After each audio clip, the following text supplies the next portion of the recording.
1년에 무려 70명, 70명의 여자들이랑 사귀고 관계를 한 남자가 있었습니다. 이건 허풍이 아니에요. 실제로 있었던 일입니다. 이 남자, 대체 얼마나 대단한 남자인 걸까요?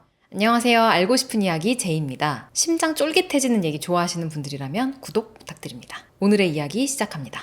1950년대 박인수라는 인물이 태어납니다. 어린 시절에 굉장히 가난했다고 그래요. 중고등학교를 겨우 졸업하고 이제 대학까지 갔는데 대학생 시절에 해병대 부사관으로 6.25 전쟁에 참전을 하게 됩니다. 근데 이때 박인수한테 애인이 있었거든요. 이 여자가 다른 장교랑 홀랑 결혼을 해버렸다고 합니다. 이때 박인수는 굉장한 충격을 받았다고 해요. 그녀를 만나러 가겠다고 막 부대를 무단 이탈했다가 아주 불명예스럽게 제대를 하게 됩니다.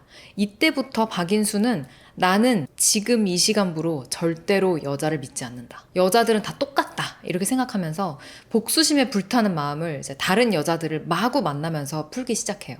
이러면서 이제 역사의 길이 남을 희대의 카사노바 짓이 시작이 됩니다. 근데 생각해보면 왜 우리 고등학생 정도 됐을 때 너네 대학 가면 연애 되게 많이 한다 이런 얘기 듣잖아요. 근데 실제로 연애를 정말 그렇게까지 막 많이 하게 되던가요? 사실 그게 마음대로 잘 안 되죠. 좀 많이 한다 하더라도 막 1년에 70명 만나고 이 정도까지는 안 되잖아요. 대체 이 남자의 매력이 얼마나 대단했길래 여자를 이렇게까지 많이 만날 수 있었던 걸까요? 일단 외모를 보면 박인수는 키 176cm에 떡 벌어진 어깨를 갖고 있었어요. 요즘에도 176 정도면 작지 않은 키죠? 그 당시에는 더 눈에 띄었을 거예요. 여기에 지금 봐도 촌스럽지 않은 세련된 패션 센스를 갖추고 있었고 머리도 이제 포마드 헤어라고 하죠. 상당히 멋을 부리고 다녔어요. 그리고 이제 말을 굉장히 잘했다고 합니다. 사실 외모는 뛰어나도 말을 좀 찐따처럼 하면 매력이 떨어질 수 있는데 박인수는 화술도 뛰어나고 매너도 좋았던 거예요. 아주 스윗하게 여자들을 잘 챙겨줬다고 합니다. 또 제대할 때 군 장교 신분증을 반납을 안 했네? 이거를 갖고 다니고 또 이제 제복을 입은 모습을 보여주기도 하면서 내가 해군 현역 대위다 막 이렇게 떠벌리고 다니면서 여성들의 환심을 샀대요. 여자들의 어떤 그 제복에 대한 환상을 자극하면서 또 신분이 보장된 사람이다 보니까 신뢰해도 된다 이런 믿음을 준 거죠. 거기에 결정적으로 박인수의 매력 포인트라고 하면 춤 실력을 빼놓을 수가 없었대요. 군 재직 당시에 이제 고급 댄스홀을 드나들면서 사교춤을 배워놨었는데 이 댄스 실력으로 여자들을 꼬신 거예요. 이 당시 댄스홀에서 춤추는 게 젊은이들 사이에서 굉장히 큰 유행이었어요. 특히 여대생들은 막 따로 춤 과외까지 받을 정도였고 그러다 춤 선생님이랑 막 사귀고 이런 일이 빈번했다고 합니다. 그러니까 이 댄스홀이 아주 이 박인수가 활개를 치는 무대가 된 셈인 거죠. 1955년 당시 28살의 박인수는 다방에서 여성을 만나서 좀 분위기를 이렇게 잡은 후에 댄스장에 같이 가서 몸을 막 밀착시키는 사교 댄스 같은 걸 추면서 여자들의 마음을 사고 그런 다음에 이제 자연스럽게 같이 여관으로 가고 그랬대요. 그러니까 요즘으로 치면은 카페에서 만나서 소개팅을 하고 클럽에 갔다가 모텔을 가는 그런 식인 거죠. 그렇게 여자들을 만나고 막 결혼할 것처럼 속여가지고 잠자리를 갖고 그런 다음에 또 다른 여자를 만나고 이거를 계속 반복한 거예요. 그 해에만 70명 넘게 만나도록. 이때 박인수가 만난 여자들이 그럼 막 다 좀 문란하고 가볍고 정신이 제대로 안 박히고 그런 이상한 사람들이냐? 그렇지도 않았어요. 대부분이 고등교육을 받은 명문대 대학생, 엘리트, 상류층 자제들이었대요. 꼬리가 너무 길면 밟히죠. 2명의 여성이 용기를 내서 박인수를 고소합니다. 응? 아까 70명이라고 하지 않았나요? 그 많은 여자들 중에 딱 2명? 네. 그 당시에 사회 분위기가 여자는 순결, 뭐 정숙을 지켜야 된다 이런 걸 상당히 중요시하던 때라서 피해 여성들이 스스로 좀 망신스러워한 거예요. 피해자인데도. 그리고 또 박인수가 농락했던 여성들 중에 오빠가 경찰관인 여자가 있었던 거예요. 이 오빠가 여동생의 앞길에 방해가 될까봐 막 노심초사하고 분노하기도 하면서 박인수를 잡아들여서 조사를 하면서 박인수의 그동안의 행실이 세상에 낱낱이 공개가 되게 된 거죠. 박인수에 대한 재판이 열리게 됩니다. 당시에 아니 뭐 얼마나 잘난 놈이길래 얼마나 잘생겼길래 이렇게 궁금해하는 사람들이 엄청나게 많았대요.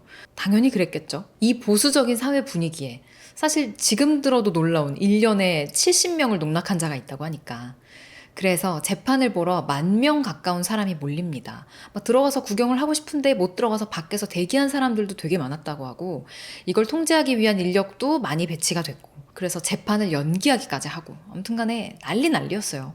이 박인수 사건은 그 당시 최고의 이슈였던 거예요.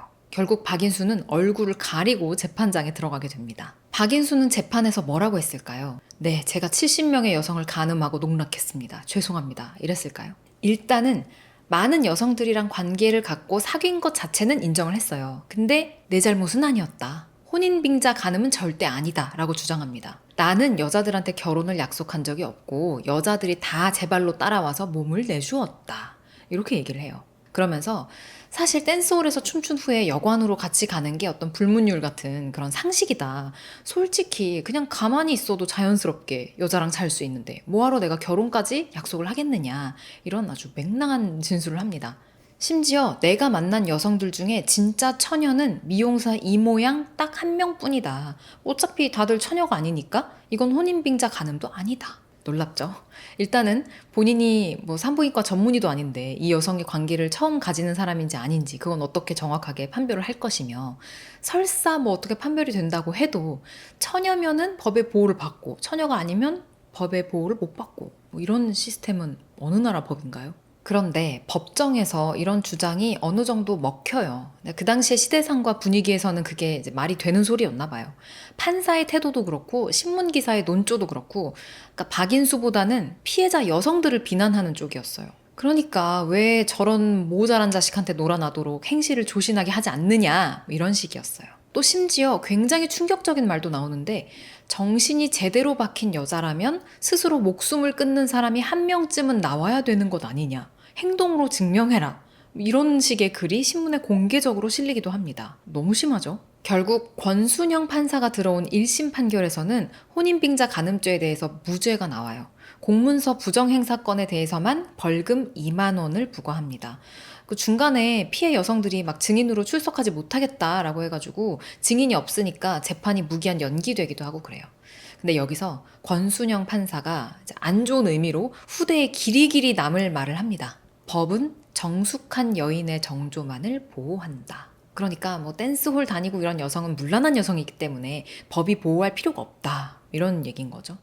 2심에는 김홍섭 판사가 들어오는데요. 재판 결과는 원심의 무죄 판결을 파기하고 피고 박인수를 징역 1년에 처한다. 근데 사실 여기서도 판사가 이상한 소리를 하긴 해요. 정조라는 것은 여성에게 있어서 생명이다. 이 박인수 사건은 사건의 핵심이 박인수의 만행이 아니라 여성의 정조 쪽으로 쏠렸던 그런 이슈예요. 이때 피해자 여성 중에 대학생이었던 사람들은 학교로부터 제적 처분을 받기도 하고 해당 대학교는 문교부, 그러니까 지금으로 따지면 교육부로부터 학생 풍기 확립책을 마련하라라는 경고를 받기도 합니다.